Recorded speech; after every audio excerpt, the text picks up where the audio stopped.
bem-vindo ao Carpool do É um Observador. É um repetente, não é? Sim, 2017, já passaram uns aninhos. Já esteve nestas andanças. Não foi tão bem sucedido como quererá ser desta vez, não é? Sim, mas isso há sempre espaço para melhorar. Há sempre espaço para melhorar. Então vamos arrancar nesta viagem em mais um Carpool do Observador. Já agora estamos aqui mesmo ao lado Do Hospital da Ordem da Trindade. Também, no coração do Porto, onde trabalhou, não é? onde eu exerci medicina durante décadas. Muito. E onde cheguei a ser diretor clínico. Muito perto do sítio onde quer voltar a trabalhar. Aqui no Aqui edifício na da Câmara Municipal do Porto. Eu dizia que era um repetente no Carpool e por isso é repetente também nestas andanças. Já é a terceira vez que se candidata à Câmara Municipal do Porto.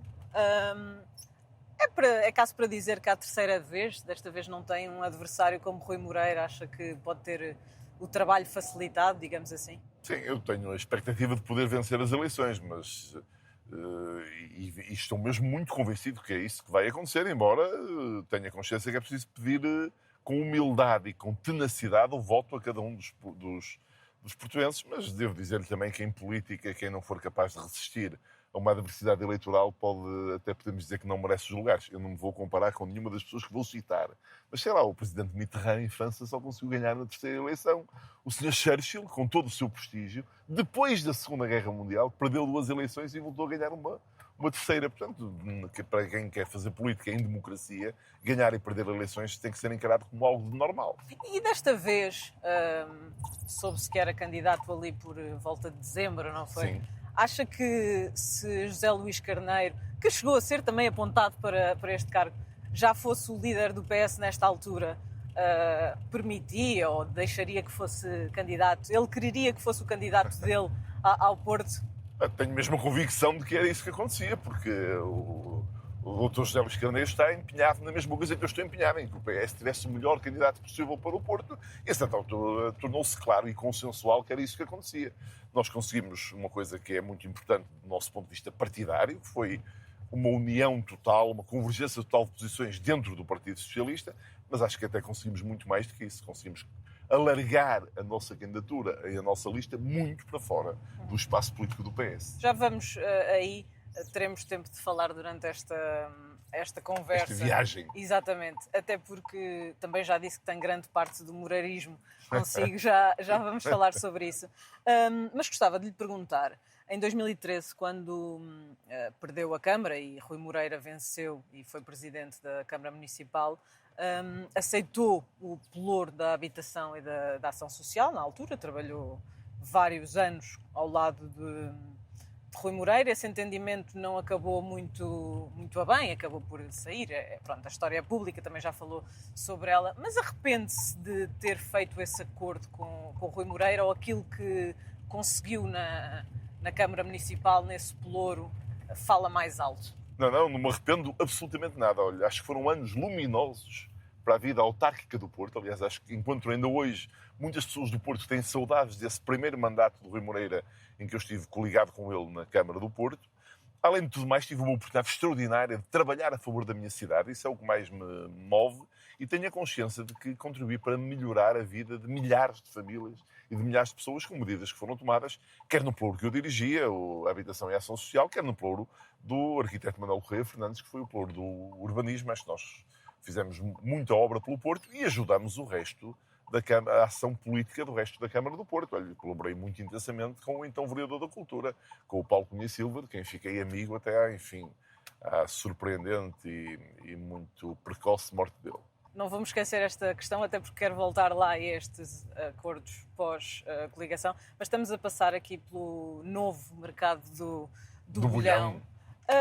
Gosta do que vê? Ou algumas destas obras, isto foi apresentado com bastante orgulho pela parte do Presidente da Câmara, gosta do que vê ou não é um fã? Acha que a cidade está a perder um pouco a alma? Tem havido várias críticas de muitos comerciantes. O que é que acha? Também tinha uma... As obras do mercado do bolhão são extraordinárias e a reabilitação do mercado é uma grande conquista e é uma conquista que orgulha os portuenses. Acho que temos um trabalho a fazer para conseguir viabilizar o mercado de Bolhão como um grande mercado de frescos ao serviço da população da cidade. Não há nenhuma dúvida que no centro da cidade moram hoje menos pessoas do que moravam antes e não há nenhuma dúvida que ainda falta uma dinâmica no mercado de frescos que faz com que uma grande parte do negócio que viabiliza o mercado são negócios à margem do mercado de Entendo as frescos. queixas dos comerciantes por não terem Compreendo clientes. isso. Acho que há um trabalho todos os a fazer com eles. Eu tenho na minha lista como Era o que candidata eu à lhe ia vereadora É responsável pela gestão a do Francisca Bolhão, não é? Caneiro Fernandes, que desde há uns meses, escassos meses, é responsável pelo mercado de Bolhão e tenho acompanhado com muita satisfação o trabalho de diálogo com os comerciantes que ela tem vindo a fazer. E acho que é com esse diálogo que nós encontraremos as medidas certas para agora aproveitar a reabilitação do mercado de Bolhão e conseguir de novo projetá-lo como o grande mercado de frescos do centro do Porto. Mas há mais de 10 anos, quando tinha também uma proposta para o Bolhão, era isto que esperava. Em termos de obras, está satisfeito com o resultado, como portuense? A minha obra teria sido um pouco menos ambiciosa do ponto de vista de algumas infraestruturas de apoio, mas estou muito contente com a obra que está feita. Estamos aqui num centro histórico, no coração da cidade do Porto. As lojas históricas devem ser protegidas, mesmo que a autarquia tenha de financiar esse tipo de negócios? Devem mesmo ser protegidas. O meu projeto nessa matéria visa selecionar, eu acho que nós não conseguiremos intervir em toda a cidade num primeiro momento, selecionar um conjunto de artérias da cidade, de ruas da cidade, que são muito relevantes do ponto de vista do seu comércio e daquilo que é, enfim, o sentimento que os portugueses têm e já agora daquilo que nós também temos que oferecer para oferecer a quem nos visita. Sei lá, exemplos. A Rua de Santa Catarina e as ruas adjacentes à Rua de Santa Catarina, como estas que estamos aqui agora a circular, Formosa, Firmeza, Fernandes Tomás, a Rua Costa Cabral, a Rua da Boa Vista. Nessas ruas nós temos que estabelecer planos de revitalização urbana e comercial. E temos que envolver os moradores e os comerciantes nesses planos e podemos até ter que promover alguma alteração legislativa. Estou a pensar, nomeadamente, que em ruas que tenham esses planos de reabilitação a que eu me refiro, nós sejamos isentados do licenciamento zero. Eu sou um adepto da desburocratização e, desse ponto de vista, não sou contra os mecanismos de simplificação do licenciamento, mas tenho também que reconhecer que a total ausência de mecanismos de verificação tem conduzido, em algumas destas ruas, a um abastardamento da sua função, fazendo com que, a certa altura, mesmo os portuenses já não se sintam identificados com algumas dessas artérias. Mas a Câmara, no limite, deve financiar, além dessas mudanças em algumas taxas, em alguns impostos, deve financiar, se for preciso, para que estas lojas... Este plano de revitalização urbana e comercial de algumas ruas pode envolver financiamento, que, aliás, pode ser encontrado de forma completamente legítima, por exemplo, utilizando uma parte da receita da taxa turística. É mesmo para isso que ela deve servir, é para compensar também algum efeito negativo da pegada turística. O turismo é bom e é essencial para o futuro do Porto, mas também é preciso prevenir alguns aspectos negativos dessa pegada turística. E já agora que fala da taxa turística, pretende aumentar o valor da taxa turística aqui no Porto nos próximos anos? Se é um objetivo para o mandato? Temos que ir vendo passo a passo. A taxa turística foi durante vários anos de 2 euros, aumentou 50% precisamente no ano de 2025. Eu acho que depois dela ter aumentado 50% em 2025, vai permitir à Câmara arrecadar cerca de 30 milhões de euros no final do ano. É preciso ponderar se justifica no curto prazo um novo aumento ou não, ou depende de toda a forma como o fenómeno do turismo vier a evoluir nos próximos anos e também, naturalmente, das necessidades que a Câmara venha a ter para fazer os tais investimentos de compensação das modificações que o turismo traz à cidade. Deixe-me só perguntar-lhe, estamos a chegar ao bairro das Fontainhas, é isso? É para cima? Para cima. Ok. Já voltamos também a essa questão da mobilidade, mas já que aqui estamos, esta é uma das obras feitas, a questão da construção e da reabilitação para habitações municipais que a Câmara do Porto fez. Prometeu 5.000 casas de renda acessível, não é? Renda moderada. Moderada. Porque eu acho que a renda acessível é demasiado cara no conceito legal. É uma ideia que está ultrapassada, a renda acessível, porque neste momento... Vamos lá ver, a definição legal até foi criada por um governo do meu partido. Nem está isto em causa nenhuma questão de natureza partidária. A definição legal de renda acessível... Que é à esquerda? É ali à esquerda. Aqui à frente à esquerda. É 20% abaixo, uma renda que seja pelo menos 20% abaixo da renda de mercado. Mas em Inês, no Porto, um T2, a renda de mercado é 1.250 euros. Quer dizer que a renda acessível seria 1.000 euros. Mas quem são as pessoas jovens ou as famílias da classe média que podem pagar 1.000 euros de renda por um T2? Temos que fazer um novo conceito. O meu conceito de renda moderada à moda do Porto diz quais são os preços. Um T2 custará 550 euros. Por comparação, portanto, que é um preço que eu acho que é bastante mais suportável. Um T1 custará 400 euros.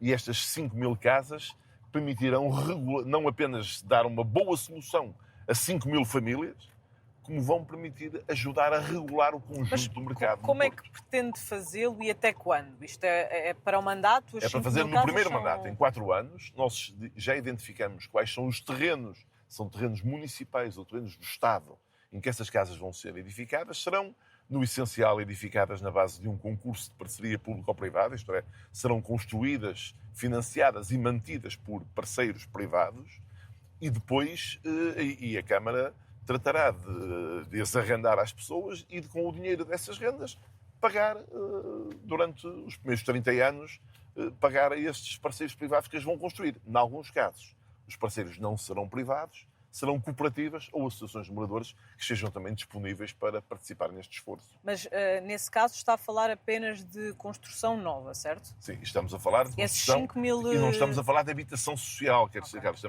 nós continuaremos a gerir as 13.000 casas de habitação social que a Câmara tem e a melhorar as condições de vida das pessoas que lá moram, como fiz, aliás, nesse mandato em que estive na Câmara do Porto e como tantas pessoas me têm agradecido agora durante a campanha eleitoral nas ruas da cidade. Aqui estamos a falar de habitação para os jovens e para a classe média e estaremos a falar de um período temporal de um mandato de 4 anos. Entre esta habitação à questão da habitação social, teve um dos seus adversários, Pedro Duarte, a dizer que os bairros sociais, alguns deles eram verdadeiros guetos afogados no centro da cidade, salvo erro que foi assim. Concorda? Teme que este problema aumente? O que é que viu nas palavras de Pedro Duarte? Sabe que eu conheço muito bem os bairros do Porto e conheço-os há muitos anos. Vamos dirigir-nos agora a que foi a escolha sua, o bairro Rainha Leonor. Ah, muito bem. Esse é um belíssimo exemplo. Eu conheço muito bem os bairros do Porto. Conheço-os há muitos anos. Já fui responsável pelo pluro da habitação no primeiro mandato do Presidente Rui Moreira. E devo dizer que, primeiro, nós não devemos generalizar. Na esmagadora maioria dos bairros do Porto vive-se bem, vive-se com tranquilidade, vive-se com segurança, vive-se de forma confortável. Alguns bairros têm hoje problemas muito sérios, causados quase uniformemente pelas questões do tráfico e do consumo de drogas. Isso exige uma ação muito decidida do município. Uma ação que, aliás, tem que ter 2 componentes distintas. Nós temos que ter uma componente que é uma componente de autoridade, de repressão ao tráfico da droga, isso tem que existir, mas se isso não for acompanhado ao mesmo tempo de um grande programa social e de saúde para procurar recuperar os dependentes, para procurar diminuir a gravidade da sua situação e mesmo, em alguns casos, tirá-los desse mundo do consumo de drogas, se nós não fizermos isso, nós não vamos ser bem-sucedidos. E, por isso, uma das minhas apostas é mesmo um grande programa municipal de apoio aos dependentes que reduza a procura de drogas e é esse o caminho que temos que seguir. Estamos a chegar, penso eu. Falta um quilómetro, ainda falta um bocadinho. Mas já agora podemos ir falando de também esse que foi o seu pelouro na questão da habitação e porque é que nos traz a este bairro especificamente? Bem, este bairro é um exemplo em pequena escala que mostra que o meu programa para a habitação é execuível. Estamos bem aqui, não é? Estamos bem aqui. Porque o que nós fizemos, é preciso ver o contexto político e económico do país nesse primeiro mandato, entre 2013 e 2017. Estávamos com a intervenção da Troika, havia problemas financeiros muito sérios e constrangimentos muito sérios à ação do município. Nós tínhamos um bairro profundamente degradado na encosta do Rio Douro, o bairro Rainha Dona Leonor, onde viviam 40 e tal famílias em muito mais condições de habitabilidade. E o que nós fizemos foi lançar um concurso, fazendo com que fosse um privado a construir o novo bairro, já agora, onde viviam 48 famílias. Nós temos hoje um bairro para 72 famílias, sendo que a outra metade do terreno foi aquilo com que o privado foi ressarcido e pôde construir um empreendimento, enfim, para casas de custo muito elevado, para compensar o investimento que fez para a Câmara na parte superior. Vai ver as casas. É esse equilíbrio que procura. Nós precisamos de cooperação. Os problemas bem, talvez os do país, mas neste caso os problemas da nação, para a esquerda. Os problemas da nação portuense não se resolvem está com muitas obras alimentando conflitos sobre conflitos. Resolvem-se em muitos casos com cooperação entre as diferentes instituições da cidade. Mas, então, é que se o que está programado a seguir ao bairro Rainha Dona Leonor, eu é que tenho razão. O GPS do seu carro está errado. Se é o que está a seguir. Chegamos então aqui à Rotunda da Boa Vista. À Rotunda da Boa Vista, uma das principais queixas das pessoas aqui no Porto, também a questão da mobilidade. Falou-se muito do Metrobus. Houve nos últimos tempos um passa-culpas quase constante entre a Metro do Porto, a Câmara Municipal, até a STCP. Como é que olhou para isto tudo e o que é que pode ser feito para resolver o problema das pessoas a curto prazo? Porque as pessoas, de facto, têm um problema na mobilidade. É mais um daqueles casos em que nós precisamos de mais cooperação e de menos conflitualidade. Eu tenho algumas dúvidas sobre a forma como foi conduzida a obra e o próprio projeto da obra do Metrobus. Mas depois de tudo o que nós sofremos e de tudo o que se gastou para fazer o Metrobus, do que eu não tenho dúvida nenhuma, que agora é preciso pô-lo em funcionamento. Até porque só pondo-o em funcionamento é que se poderá resolver a dúvida sobre a sua real eficácia na mobilidade desta área da cidade. Porque só faltava agora que depois de tudo isto nós fizéssemos obras outra vez para alterar outra vez o Metrobus. Quer dizer, o Metrobus ainda não chegou a funcionar e já há pelo menos um candidato, que aliás foi ministro até há algumas semanas, que já quer fazer obras outra vez para mudar o Metrobus. Eu levanto as mãos à cabeça outra vez. Pedro Duarte eu sugeriu... Eu tinha vindo por aqui para ver a sede da minha é a sua sede aqui, candidatura. mesmo na Rotunda da Boa Vista. Isso, mesmo no sítio certo, está a ver? E em frente à Casa da Música. Em frente à Casa da Música. E cá está o sítio onde devia circular o Metrobus. O Metrobus, exatamente.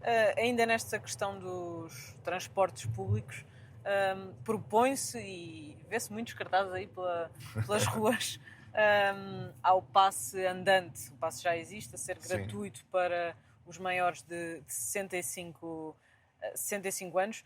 Essa é a primeira aposta, digamos assim. A longo prazo faz sentido pensar em transportes públicos gratuitos para toda a gente na cidade do Porto? Sim, só se for a muito longo prazo. Porque vamos ver, neste momento as pessoas com mais de 65 anos já têm 50% de desconto no andante. Se nós o colocarmos totalmente gratuito, isso significa um encargo anual de cerca de 3,5 milhões de euros.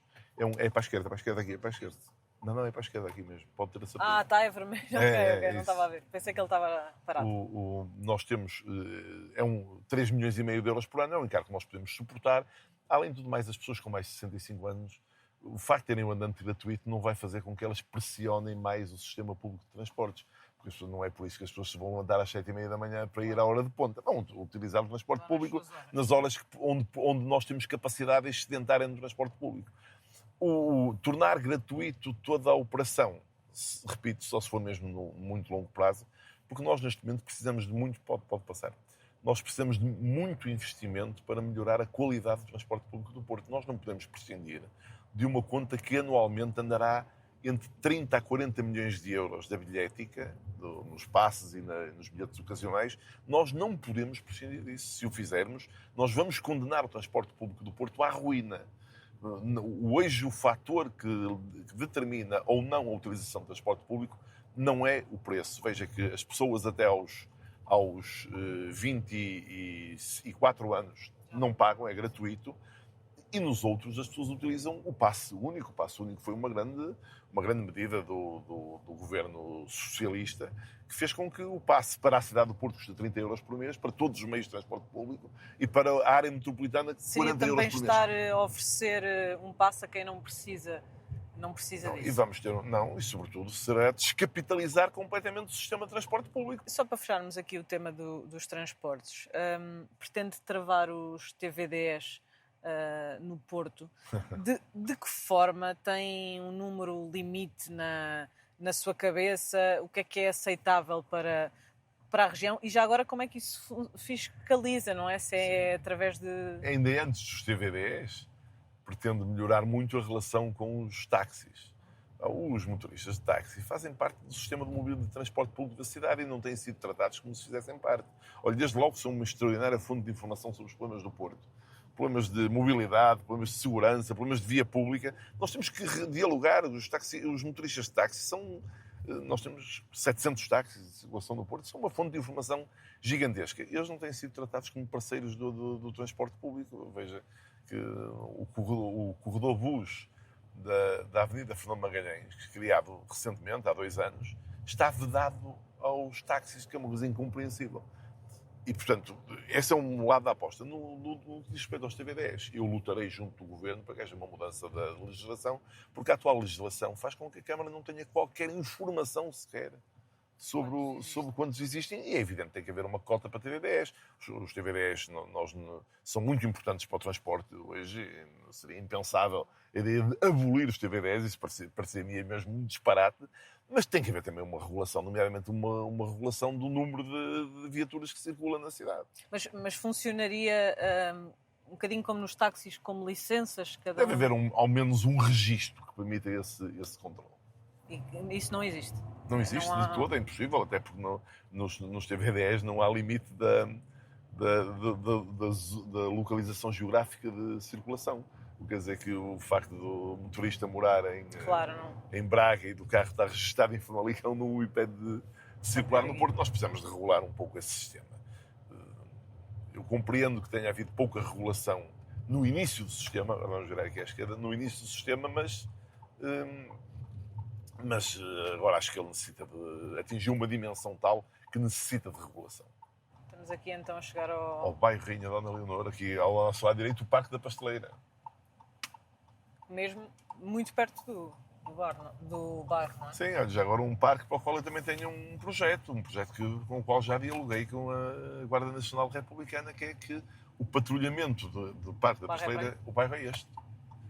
O patrulhamento seja feito por GNR a cavalo. Acho que se justifica inteiramente. Eu ano passado passei férias em Nova Iorque e vi patrulha a cavalo dentro do Central Park e já agora até vi em avenidas urbanas de Nova Iorque. Quer dizer que patrulhamento a cavalo não é uma estranhiça, é uma coisa estranha. Ainda na questão dos bairros sociais, tem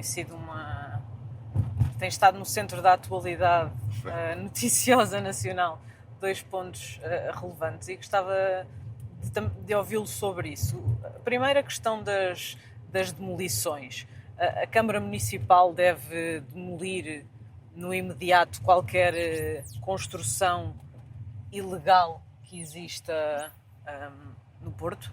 Sabe que o problema é... Antes de... Podemos vir aqui, é isso? Podemos vir aqui. Estou a ver aqui o GPS. Sim, onde é que nós atingimos... Pois nós viemos dar aqui a volta. A marcação GPS da pasteleira foi assim, junto à pasteleira. Foi o que... Aqui fica o Clube da Pasteleira, não sei se não foi isso que ele... Pois, talvez tenha que ele registou. Mas estava eu a dizer, o tema, o que é mesmo aqui muito relevante, é que essas demolições sejam feitas de imediato. O que não se pode é permitir a instalação de comunidades que criam ali a sua alternativa de vida e depois fazer a seguir processos que, sendo porventura necessários do ponto de vista da ordem pública, são muito perturbadores do ponto de vista social. Custou-lhe aquilo que viu em Loures? Acho que custou a todos e imagino até que, com franqueza, também tinha custado ao próprio Presidente da Câmara de Loures, que eu conheço e que é uma pessoa sensível. Eu não estou dentro do conjunto de motivações que levaram a uma medida tão drástica. Agora, há uma coisa da qual eu não tenho nenhuma dúvida. Nada daquilo teria acontecido se não se tivesse permitido que aquilo tivesse chegado àquele ponto. Nós, felizmente, Feito antes. felizmente, no Porto temos uma política que é uma política consensual há 2 ou 3 décadas, desde que o Dr. Fernando Gomes, quando foi Presidente da Câmara do Porto, conseguiu eliminar os bairros de barracas que havia na cidade, construindo habitação alternativa para as pessoas. Houve sempre um consenso de todas as forças políticas que governaram a Câmara de não permitir que espaços desses voltassem a ser criados, e eu continuarei com essa política. E os inquilinos de casas municipais que não paguem as rendas ou que estejam em falta? Isso no Porto não existe. Não existe. Sabe que quando eu herdei o plano da habitação, o Dr. Rui Rio, justiça lhe seja feita nessa matéria, tinha promovido um conjunto de medidas e o nível de incumprimento das rendas era muito baixo, 5,2%. É inferior ao nível de incumprimento do crédito de habitação, portanto é mesmo Sim. baixo. E a minha preocupação foi, bem, agora eu fico com o plano da habitação, eu tenho assim um feitio dialogante, eu gosto de falar com as pessoas, tenho proximidade em relação às pessoas. Isto às tantas vai ser um problema com isto do pagamento das rendas e, portanto, tomei um vasto conjunto de medidas para garantir que isso não acontecia. Quando eu deixei o Pelouro, o nível de incumprimento das rendas estava mais próximo de 4%. Portanto, voltando aqui à pergunta inicial, quem não paga deve ser despejado. Não é preciso chegar a esse ponto. Deve-se evitar que a pessoa não pague. Claro, que é o que nós temos conseguido fazer no Porto com grande sucesso. E já percebi que a taxa é muito baixa, mas essa taxa existe, pelo que... Sim, eu nunca fui confrontado, felizmente, com a necessidade de ter que fazer um despejo por não pagamento da renda.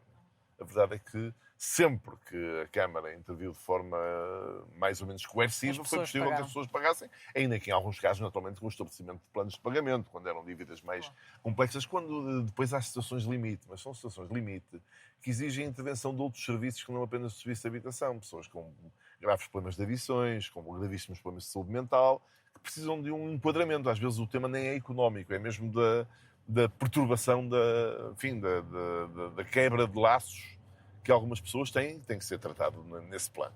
Deixe-me aproveitar que agora vamos dirigir-nos ao Matadouro e é um pouco, agora vamos virar mais a cidade. longe. Mas já agora, quando estivermos na VCI, também teremos tempo de falar um bocadinho sobre a sua proposta para aquela zona. Mas queria aproveitar este tempo para lhe perguntar e para voltar aqui à questão do tal day after que falávamos no arranque deste carpool. Vê-se, claro que me vai dizer sempre, como já disse várias vezes ao longo desta entrevista, que o seu objetivo é ganhar e que está focado apenas nisso, mas já passou por outras experiências em que não aconteceu. E gostava de tentar perceber qual é a sua disponibilidade para falar com todos ou com quem no dia a seguir às eleições, principalmente para perceber se estaria, mesmo ganhando, sem uma maioria absoluta, disponível para contar na sua equipa com Pedro Duarte ou com o próprio Filipe Araújo, com quem também trabalhou, não é? Bem, há uma coisa sobre a qual não há dúvidas. Eu tenho toda uma vida política, nomeadamente no Porto, que demonstra que eu sou uma pessoa capaz de estabelecer pontos para o diálogo e de encontrar soluções. Se como espero, vencer as eleições para a Câmara do Porto, se isso acontecesse em ter uma maioria absoluta de vereadores, ou mesmo que eu tenha maioria absoluta de vereadores, eu não me deixarei de dialogar com os vereadores dos outros partidos.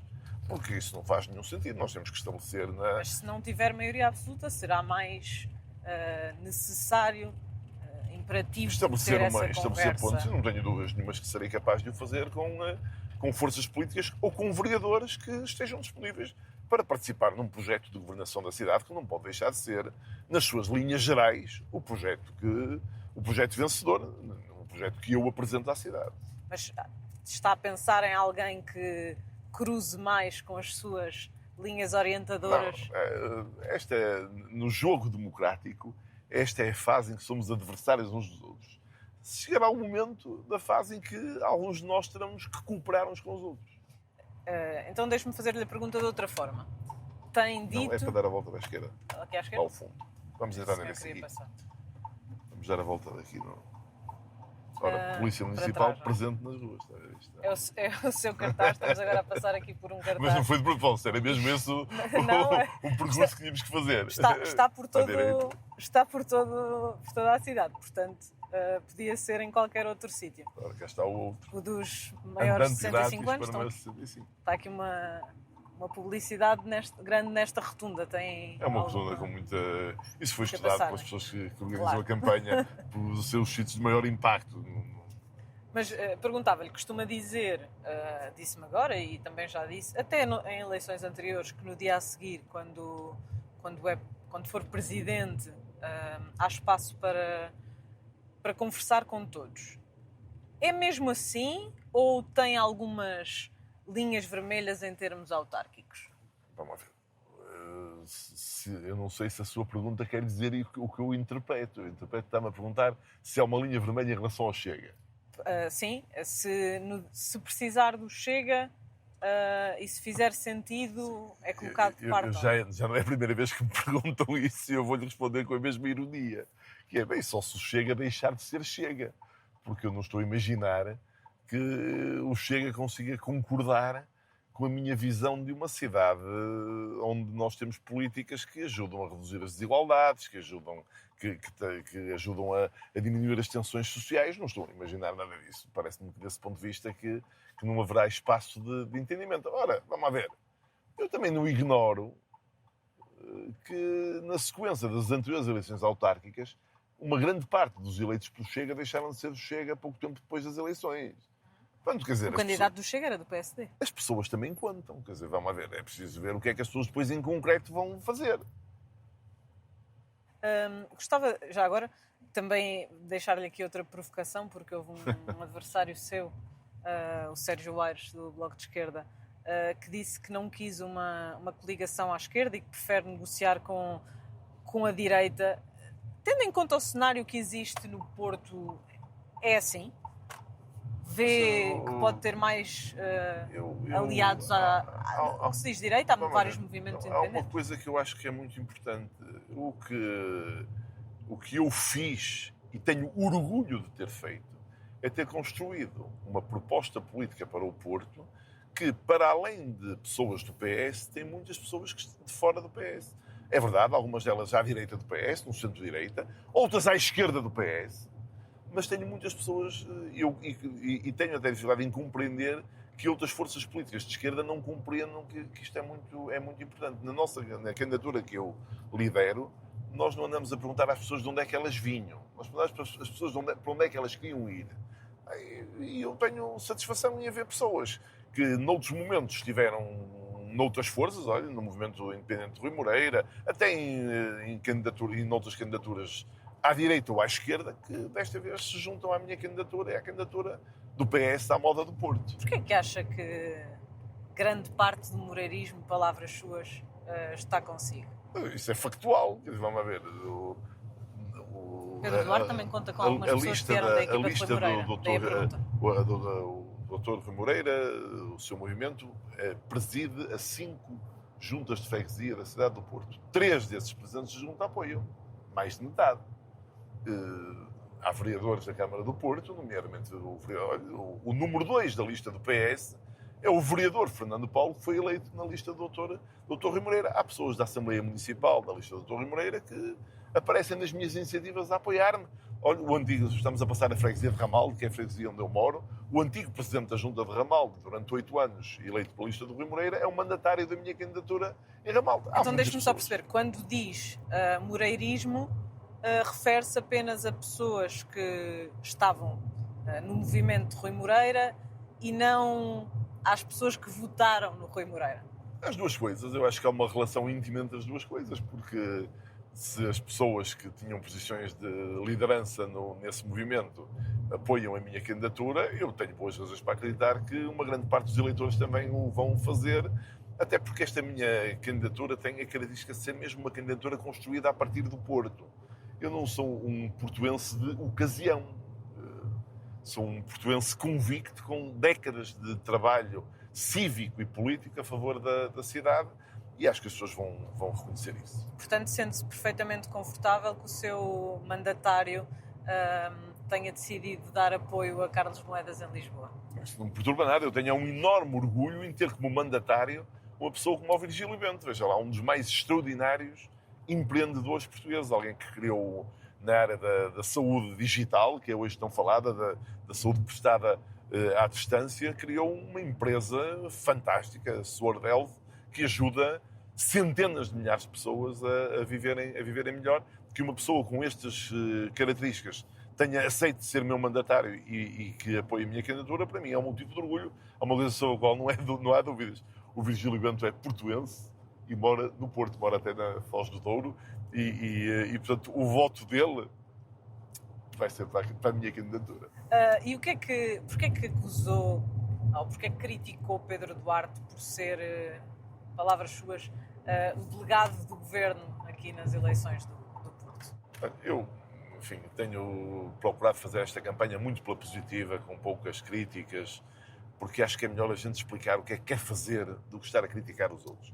Devo dizer-lhe, como cidadão do Porto, não apenas não como resistiu candidato, a essa crítica? não, achei absolutamente indecoroso que uma candidatura à Câmara seja lançada num intervalo de uma reunião do Conselho de Ministros. O Conselho de Ministros se reúne no Mercado do Bolhão e, no intervalo, um dos ministros sai para dizer que é candidato à Câmara do Porto. Eu acho que isso não... Com franqueza, acho isso absolutamente inadmissível e tenho a certeza que há muitos milhares de portugueses que acham como eu que isso não é adequado. Nós precisamos, o Presidente da Câmara do Porto representa os cidadãos do Porto na cidade e no país. Não é um representante do governo na cidade do Porto.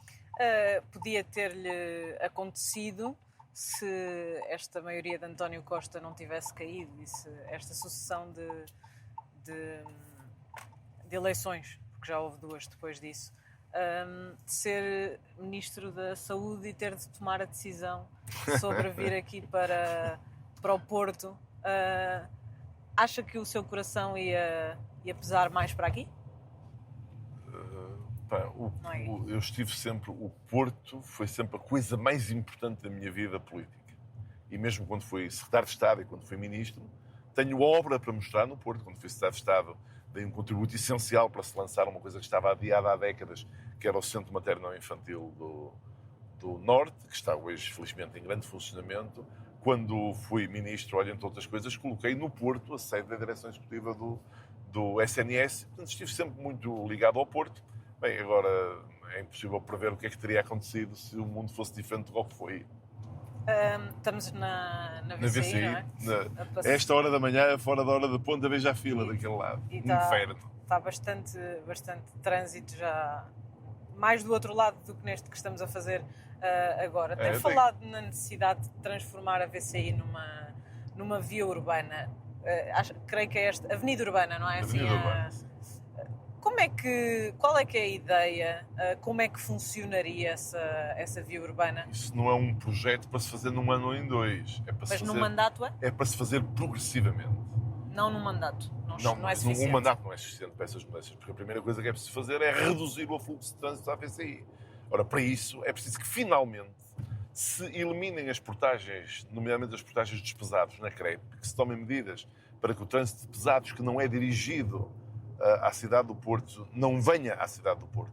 A VCI foi imposta pelo centralismo como uma autoestrada, como se fosse uma autoestrada, uma ferida, uma autoestrada no meio do Porto. Nunca nenhum planeamento urbano municipal defendeu que devia haver, que a VCI tinha este perfil de autoestrada e, ao contrário, sempre defendeu que devia ter o perfil de uma alameda urbana, de uma avenida urbana.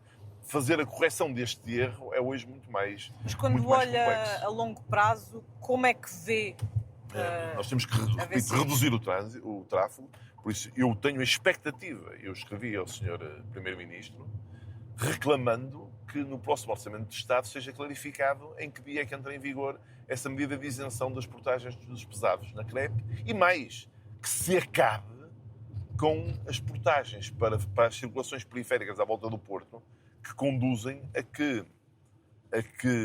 uma pessoa para ir da Maia a Matosinhos ou vice-versa seja mais barato vir à VCI no Porto do que fazer a circulação direta.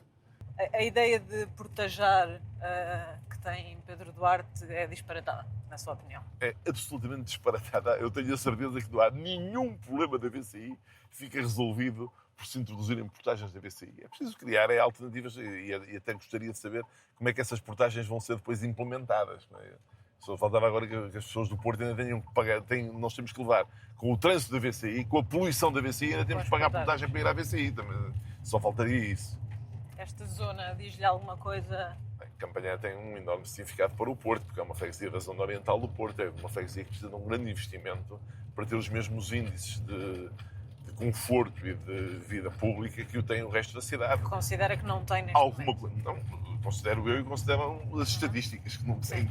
E, portanto, isso tem vindo a ser feito alguma coisa, mas precisamos de fazer mais.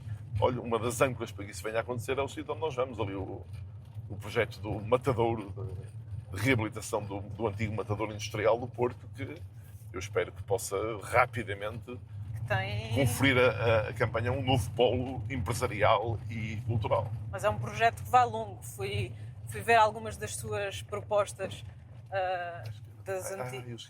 Não, mas pode ser, pode. Se sabe, vamos por aqui. Sim, já na altura falava. Sim, eu propus isto foi uma das minhas grandes propostas na campanha de 2012. Depois consegui ganhar o Dr. Rui Moreira para esta ideia.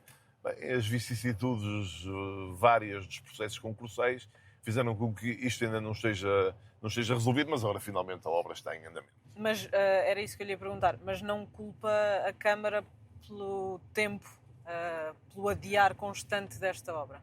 Talvez em alguns momentos a decisão municipal pudesse ter sido mais rápida, mas eu quero me concentrar no essencial. O essencial é que a obra agora está muito adiantada e eu julgo que no próximo ano estaremos em condições de inaugurar este equipamento âncora. Sim, julgo que ele está muito próximo da sua conclusão. Aliás, vai poder ver que a obra está mesmo em... Estamos aqui a passar no Estádio do Dragão, também é um grande, digamos assim, aqui do Porto. Que relação é que a Câmara Municipal do Porto deve ter com um clube que dá tanto à região? Sim, deve ter uma relação completamente descomplexada, que aliás é a que existe neste momento. Tudo isso está hoje normalizado. Não foi assim. Houve uma fase muito difícil dessas relações, isso é conhecido, mas está ultrapassado. O Futebol Clube Porto é uma instituição essencial para a imagem da cidade e é uma instituição que a Câmara deve acarinhar, como aliás deve acarinhar o conjunto do sistema desportivo. Eu estou muito preocupado com a situação em que se encontra o Boa Vista e comigo na Câmara Municipal haverá uma ajuda para que o estádio de Bessa continue e todos os equipamentos desportivos continuem ao serviço da cidade. Não estamos a falar apenas de futebol ou de futebol profissional. Estamos a falar de um clube que tem milhares de praticantes em dezenas de atividades amadoras. Como é preciso ajudar a resolver a situação de instalações dos Salgueiros, que é outro dos clubes grandes da cidade do Porto. Estamos a falar por todo lado, e um pouco por todo lado. De ajudas financeiras, obras... Estamos a falar em muitos casos de resolver os problemas dos equipamentos e colocar os equipamentos ao serviço das pessoas. Está a ver? Mais do que o dinheiro, aqui o que conta é que numa cidade que tem uma área geográfica relativamente limitada, como é o Porto, a escassez de equipamentos desportivos é um tema muito, muito sério e é um tema que tem levado a um certo declínio da atividade dos clubes da cidade de todas as dimensões e a Câmara de Porto tem que ter uma estratégia para os equipamentos desportivos que tem que ser implementada de forma rápida para que as pessoas possam praticar desporto. O desporto é muito importante para a saúde individual e é muito importante para a saúde da comunidade. Estamos novamente a VCI, agora sim, estamos aqui na parte difícil do e atenção trânsito. Que isto é uma hora boa, Tem, assim como o portuense deve utilizar muito a VCI, assim em dias maus, quanto tempo é que passa aqui? Dá para refletir muito sobre o que é que tem de fazer na campanha ou não? Uma hora de VCI é uma experiência normal para um portuense durante um dia. Não é para ir e voltar rara. para casa. Sim, não é uma coisa rara. Mas vamos ver, mas a VCI é um gravíssimo problema de mobilidade. Mas deixe-me dizer que é também um gravíssimo problema ambiental. Não há nenhuma hipótese de a cidade do Porto se tornar sustentável do ponto de vista das emissões de carbono se nós não resolvemos a crise na VCI. Vou aproveitar esta parte final da entrevista. Estamos a dirigir-nos ao Hospital de São João. É médico, foi Ministro da Saúde. Como é que olha para aquilo que se está a passar no Serviço Nacional de Saúde? Primeiro, eu não apenas sou médico, como sou mesmo médico dos quadros do Hospital São João. Tenho muito orgulho nisso e tenho muito orgulho de ser médico de um hospital que é um dos navios almirante da saúde em Portugal. Em Portugal, devo dizer que no Porto há outras duas grandes instituições a esse nível hospitalar, quer o Santo António, quer o IPO, são também instituições muitíssimo, muitíssimo relevantes. Eu acho que o que está a acontecer na saúde é muito experimentalismo e pouca reflexão sobre as medidas. Sabe, quando se chega a um ministério tão complexo como o Ministério da Saúde, a ideia de querer começar tudo de novo é uma ideia muito perigosa. as mudanças num sistema tão complexo como é o Serviço Nacional de Saúde têm que ser mudanças incrementais. Eu não acredito nada em coisas mais ou menos revolucionárias que vão mudar tudo de um dia para o outro. Eu tenho visto muita agitação e E muitas críticas também àquele que deixou, principalmente na questão da gestão, da direção do Conforme o SNS. tempo vai passando, se vai percebendo que talvez essas críticas tenham pouco fundamento. A verdade é que, enquanto eu fui ministro, apesar das dificuldades que eu não nego e que eu nunca escondi, nunca aconteceu as 3 maternidades da Península de Setúbal estarem fechadas no mesmo dia.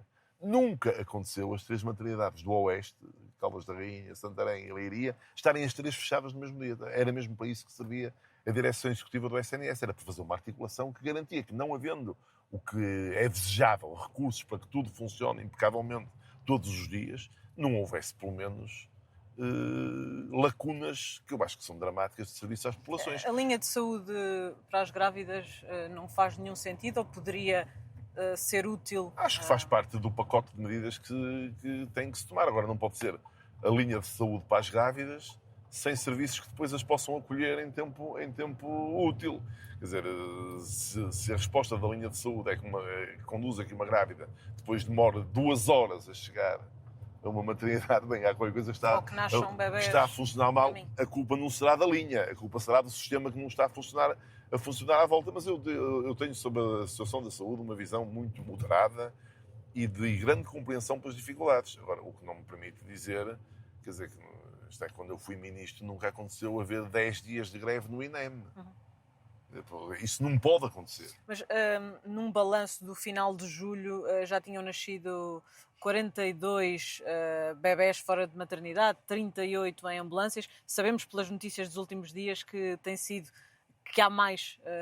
Tendo estado neste cargo, sabendo, como acabou de dizer, que não é fácil mudar tudo, acha que a ministra podia ter feito melhor para antecipar este verão, sendo que o anterior já foi difícil? Para já foi cometido um erro brutal quando se decidiu substituir o Dr. Fernando Araújo como diretor executivo do Serviço Nacional de Saúde.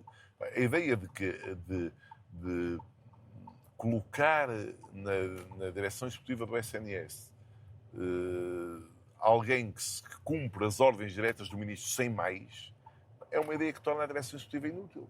Porque o objetivo da direção executiva é garantir continuidade das soluções técnicas, independentemente da visão estratégica do ministro.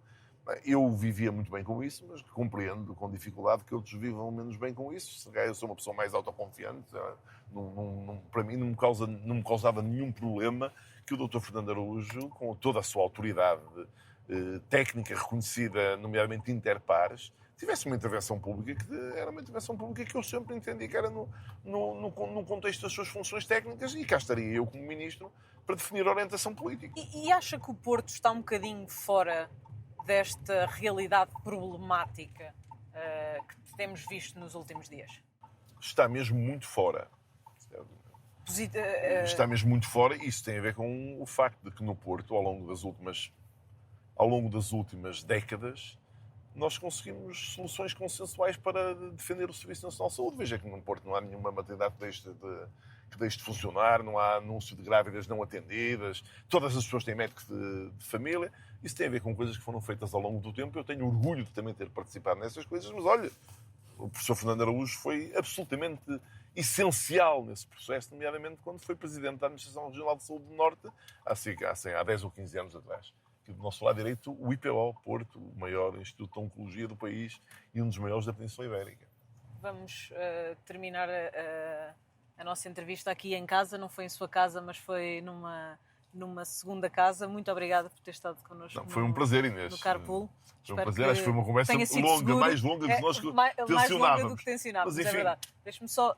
a minha paixão pelo Porto acabou por a desviar. É verdade, é verdade. Este tipo de conteúdo tem sempre isso, e estas dificuldades no trajeto, mas vou escolher aqui um sítio para parar. Muito obrigada.